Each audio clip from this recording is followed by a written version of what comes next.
If you're like me, you probably use FPGAs to prototype your ASIC design. And if you're like me, you also have major headaches trying to get your design to work correctly on both the FPGA and the ASIC versions. It's like trying to make some multi-purpose tool that cuts your lawn and also trims your hair. Sure, there are lots of parts that seem like they would be the same, but when you get down to the practical stuff, it doesn't work very well. Say hello to my 6 horsepower bangs cutter. Oh, shoot.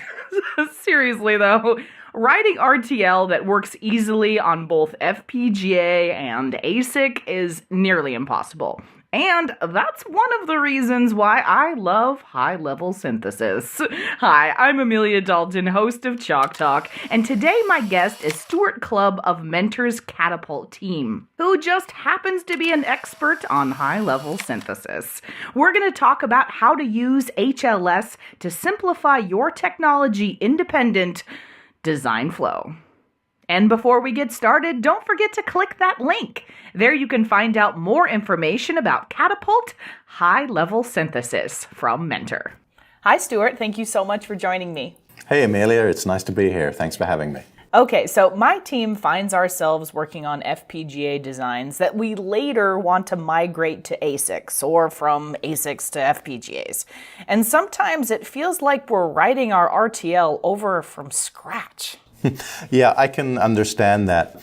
The fabrics in FPGA and ASIC are very different. In an FPGA, you have LUTs, fixed routing resources. In ASIC, you've essentially got custom logic, custom routing, everything is built. In FPGA, registers are almost free. Right. They sit alongside with the lookup tables. The registers in ASICs cost real area, real money. In FPGAs, the arithmetic is fixed. You've got carry chains, maybe these pipeline multiplier blocks. But in an ASIC, you've got very wide area and performance trade-offs in terms of what the synthesis tool can do. You've got multiple architectures, different sizes, pipelines, and so on and so forth. In FPGAs, we see a lot of challenges, and you probably see challenges with SRAMs. You get these Sure. great, true dual-port RAMs in an FPGA, but in ASIC, you really want to limit the choices that you're going to make and build the RAMs that you need, because, of course, true dual-port RAM in ASIC is quite expensive. So, Stuart, it seems like the problem starts way down at the LUTs and gate level. Yes, it really does. FPGAs typically exhibit a step function in timing due to what many people call the levels of logic challenge. ASICs tend to be much more gradual, much more progressive, a lot more area and delay trade-offs. So sometimes you can synthesize something in an FPGA, it meets timing, you do it in the ASIC, and it kind of works, but it seems like it's a bit big, or vice versa. In ASIC, the single gates tend to be a lot faster than lookup tables in the same process. And as a simple example, we can look at a 6-input XOR gate and a 7-input XOR gate. Okay.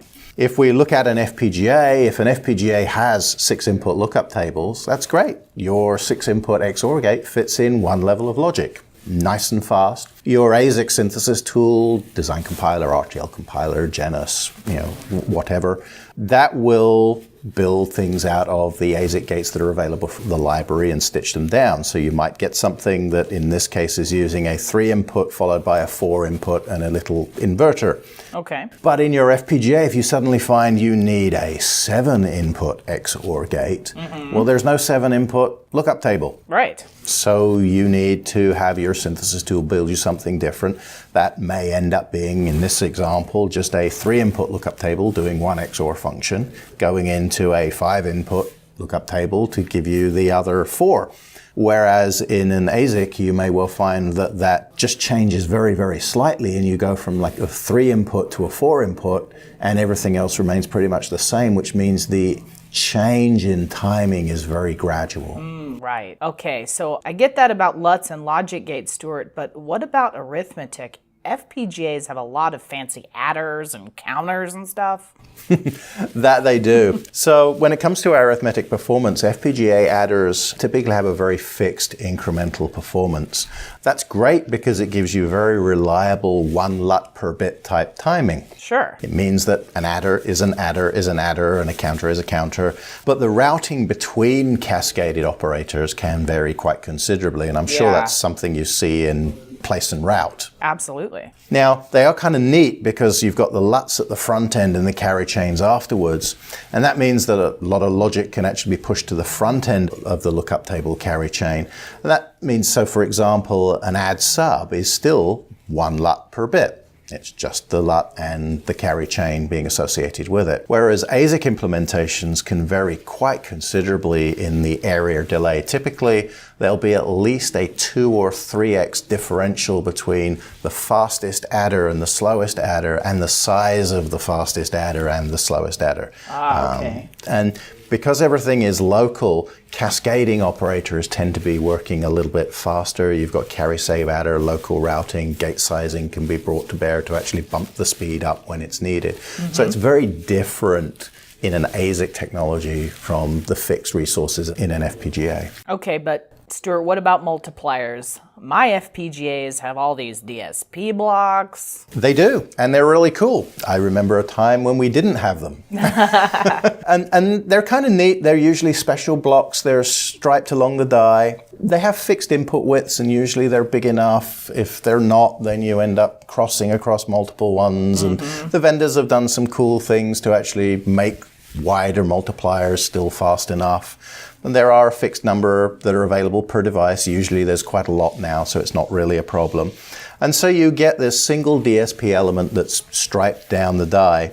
Whereas with an ASIC technology, you're building exactly what you need. Yeah. Smaller multipliers, though, may be local and fast enough without pipelining. FPGAs, they have these pipelining registers, but they have to be in exact configuration. You have to write the RTL the right way, or you have to use a vendor macro to instantiate it in your RTL to get that absolute perfect implementation. And then because they're striped down the die, very often the routing to and from the DSP element itself leads to actually needing even more stages of pipelining. Sure, yeah. And unfortunately, what that means is a lot of the FPGA RTL involving multipliers ends up being very over-pipelined versus what you might necessarily need in an ASIC. And of course, that means you're spending latency in terms of performance, but you're also spending money in area for those registers and power for those registers. Yeah. Okay, what about memories, Stuart? We always have a nightmare with memories. Somebody wants dual port, you know that guy. I do know that guy.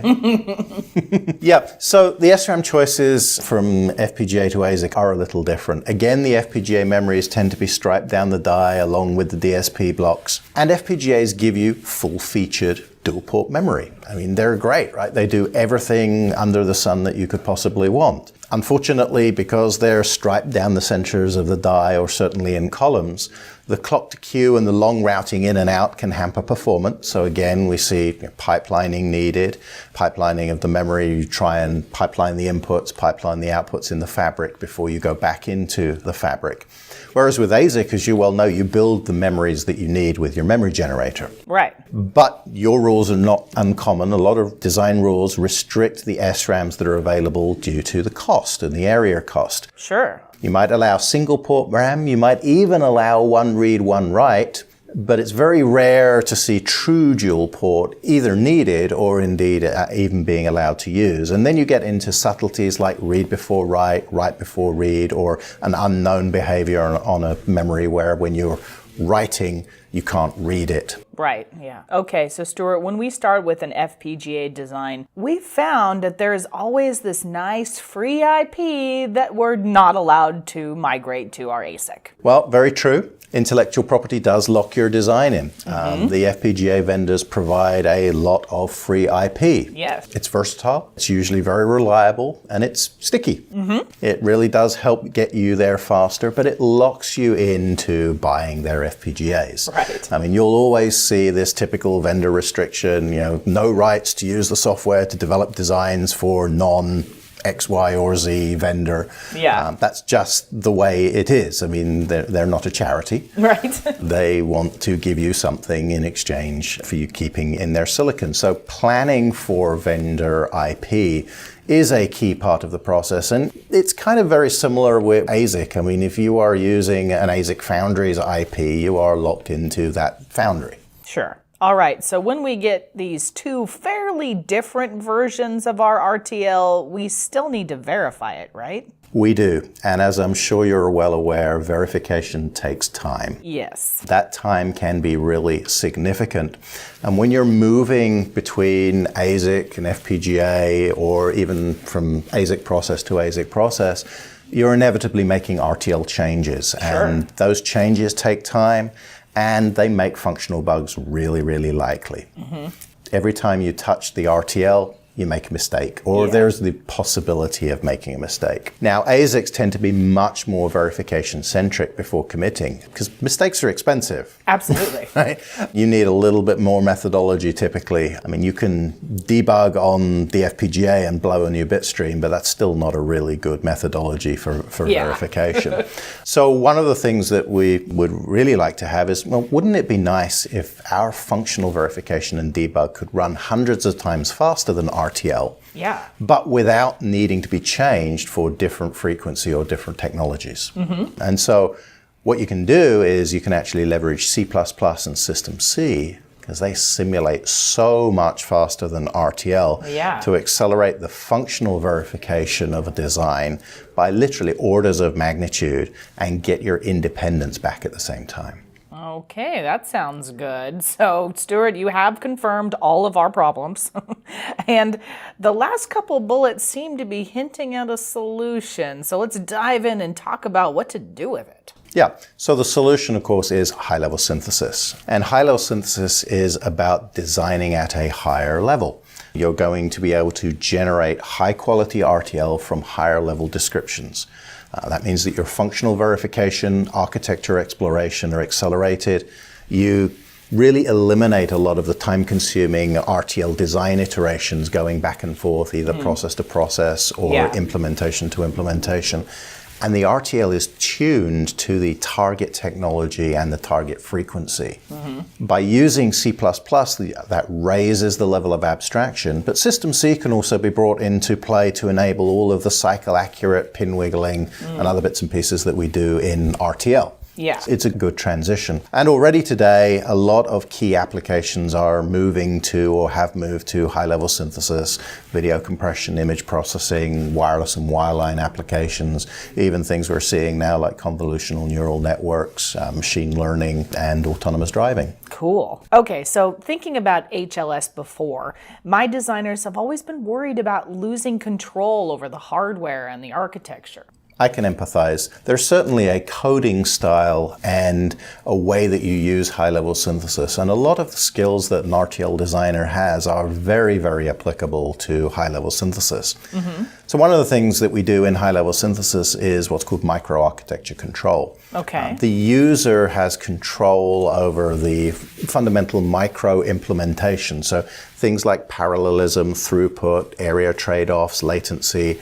These are all driven with what we call loop unrolling and pipelining.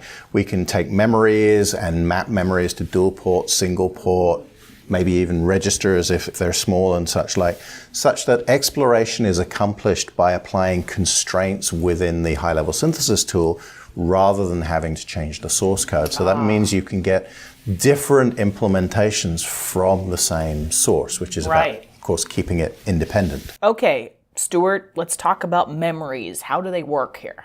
Okay. So in high-level synthesis, SRAMs can be inferred from arrays in the source. Mm-hmm. So that's really nice. I mean, it's kind of like RTL synthesis inferring memories for FPGAs, as it has done for decades, or it certainly feels like it. And so those can be mapped to, in this case, your own ASIC or FPGA memories, or indeed flops. Okay. Now, for ASIC, there's a little bit of a gotcha there in that sometimes you want to have all of your memories external so you can wire them up for BIST later, or use them internally and have the BIST ports actually propagated out so that again they can be connected. That's not Gotcha. something that you really worry about in FPGA, but in ASIC, Catapult gives you basically that ability to be able to do that. But coding style and memory architecture still matter. And here's a little example I have. It's a 256 deep memory-based delay line. Okay. Okay, so essentially a circular buffer. Yeah. And what we have here is a simple function representation called delay line circular that takes a piece of data in and returns a piece of data out. All right. We describe static storage for the memory. So that storage with the square brackets 256 is our 256 deep memory. Sure. And we need a counter to index through that memory. Yeah. We're going to describe a read before write behavior. Okay, so where return value is being read from the memory and the memory is getting the data in. And then we just do a little bit of index updating to run around the circular buffer and then return the value. Simple, right? Yeah. Okay, so then when we synthesize that in high-level synthesis, Catapult is going to create a little adder for the counter and what have you. Yeah. And we're going to see a memory read and a memory write that are basically happening at the same time because we have that common read before write memory. But we can see here in what we call the schedule in Catapult with high-level synthesis, the memory read, highlighted in red, has a long clock to queue. That's the clock to queue of the SRAM. Of course, you need to account for that in order to reach the next bit of logic. Yeah. So one of the nice things you can do with high-level synthesis, though, is pick a different RAM target and get immediately different RTL. Here, we're using a pipeline memory. Now, it could be a dual-ported memory or it could be a single-ported memory with a read before write. Yeah. And for example, an FPGA having a pipeline memory where that register is in the fabric, now you've got a much shorter clock to queue. Oh, okay, yeah. And that clock to queue then can help you fit more logic in the next clock cycle, increase your Fmax, and so on and so forth. Sure. And that doesn't require any HLS source code change. You're just applying a constraint to target a different SRAM from the technologies that you have available. Nice. So, Stuart, how do I use a single port memory when I don't have a read before write function in my ASIC? Great question. This is one of these things that gets asked in RTL as well. The common approach would be to do a double read, double write that mimics a dual-ported memory with a cheaper single-ported memory. Yeah. So here's the code to do that. In RTL, that's quite actually challenging and it never fits on one page.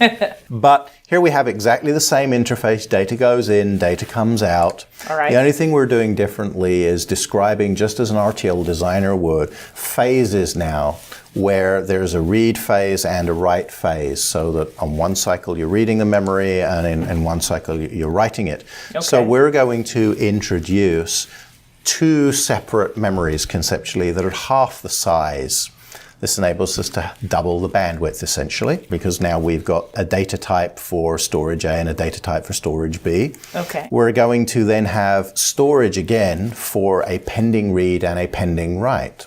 Kind of makes sense, because if I read two values on one cycle, I'm going to need to store one of them because only one of them gets sent back out on that particular cycle. Right. So that gives us then a description of, if we're in the read phase, read from the memories and write what was out previously.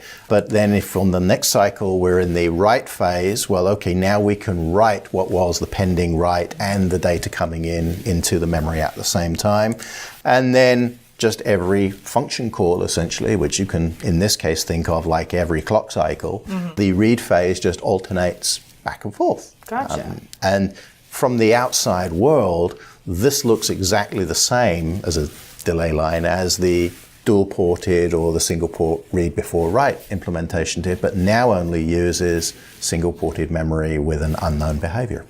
Okay. So when we go synthesize that, we actually end up with a mutually exclusive read and a write behavior of two memories. Okay. All right. So again, we can see the clock to queue of the memory read, and there's two memory reads and there's two memory writes. Okay, and they're just mutually exclusive. See little muxes for the pending read and writes. Those are basically the equivalent of an enable. And then that gives us an implementation that functionally works exactly the same way. Okay, this is great, Stuart, but how can I get that into one memory? Well, fortunately, Catapult can merge variables onto one memory or one resource. Nice. So rather than having the two, you can just say, okay, put this variable into this same resource and put them side by side.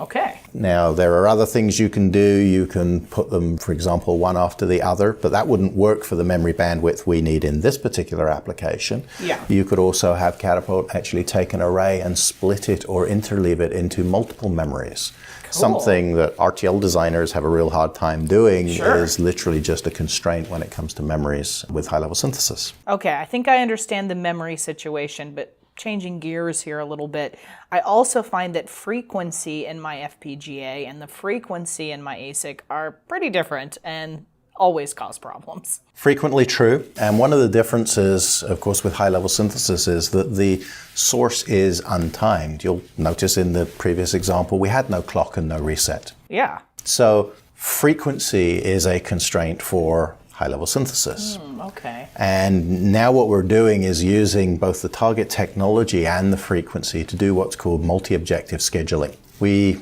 in Catapult, look at the area of operators and the latency of the design and so on and so forth to drive the optimal implementation. Doesn't happen so much in FPGA because those adders are adders are adders and those LUTs are LUTs are LUTs. Right. But in an ASIC, there's a much wider trade-off of area and performance. So we want to try and create something that's the lowest area possible to meet the frequency that you're asking for. Yeah. And this really helps to avoid over and under pipelining on designs. You get one part of your design that really runs fast, and then you've got another part that you didn't give enough pipelining, and then you add more. And well, that's just the nature of trying to manage everything cycle by cycle by cycle. Yeah. So as a very simple example here, I'm just adding 8 numbers together. Right? I mean, you can write that in VHDL or Verilog, just add 8 numbers together.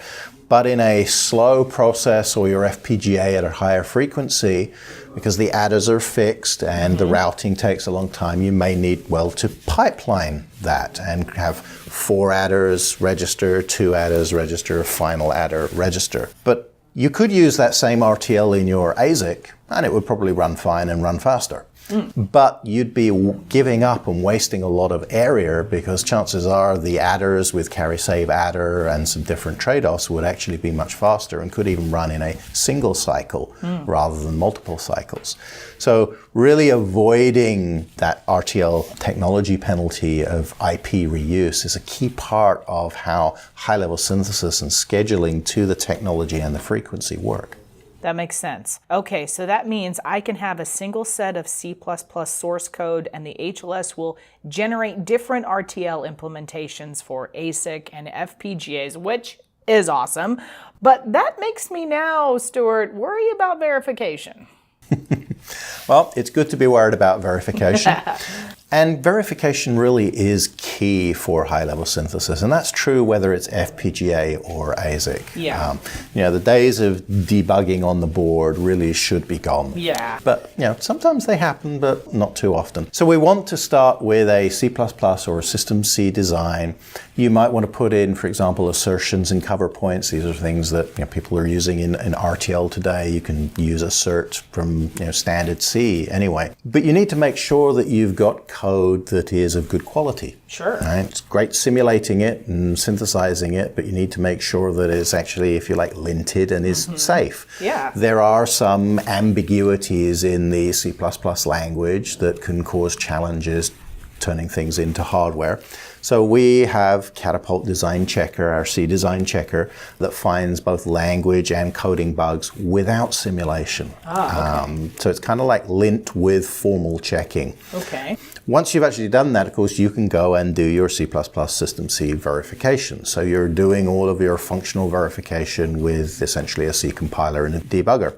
At some point, though, you're going to be concerned about how much have I tested, right? In RTL, we worry about coverage. Yeah. Well, you need to worry about coverage on your C source, because if you didn't test something in your C source, replaying the same test isn't going to cover that in the RTL either. Yeah. Right? So we have Catapult coverage, and Catapult coverage provides high-level synthesis aware source coverage using UCDB and Questa, so that you can do a lot more RTL coverage planning and actually making sure that you've really tested your C code. Yeah. Once you've tested your C code, because everybody does verification before they do synthesis, then you go and generate that optimized RTL. And Catapult's going to do all of the cool things of doing the scheduling and the timing aware generation of the RTL. But additionally, all of those asserts and cover points are going to be propagated to either OVL or PSL so that they work in your RTL domain. All of the RTL is going to have expression optimization. That's important,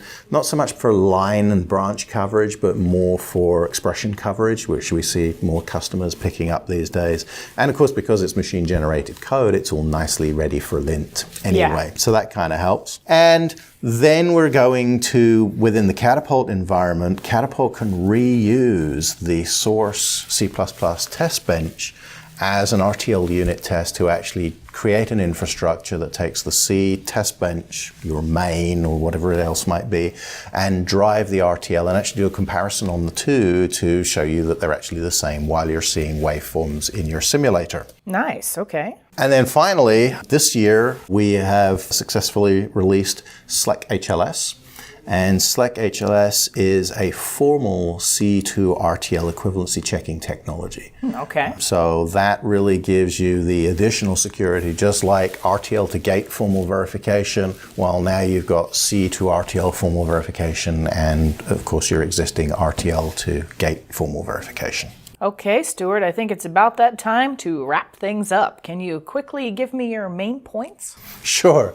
So FPGAs and ASICs are different when it comes to pushing Fmax especially. Yeah. There's always a focus on meeting timing. The routing and the placement can be far more critical and needs design changes. And every time you touch the design, you frequently break it. Yes. So memory choices, though, are important. And you can, as you've seen, really design with both targets in mind with very little overhead. The coding style really describes what you're trying to describe in the RTL. Yeah. You don't have to code all of these always at POS statements and keep maintaining it for different processes. We already covered free IP. Yeah. Can be kind of the most expensive route you take. Can be. But, if you plan in advance, you can avoid being caught. That's just the reality of life. But fundamentally, high-level synthesis is really the only way to create a portable source of your design that delivers tuned RTL for FPGA and ASIC, back and forth, different process technologies, different vendors, to not have any over-pipelining, under-pipelining, and really getting hit with the penalties of RTL reuse. Excellent. Well, I think I'm going to get started and click that link right there, right now. Okay, Stuart, I think that's all I have time for today. Thank you so much for joining me. It's been a pleasure. And before we go, you didn't forget to click that link, did you? There you can find out more information about Catapult high-level synthesis from Mentor. For Chalk Talks, I'm Amelia Dalton from eejournal.com. For more Chalk Talks, head on over to the Chalk Talk section of EE Journal or check out YouTube, keyword EE Journal.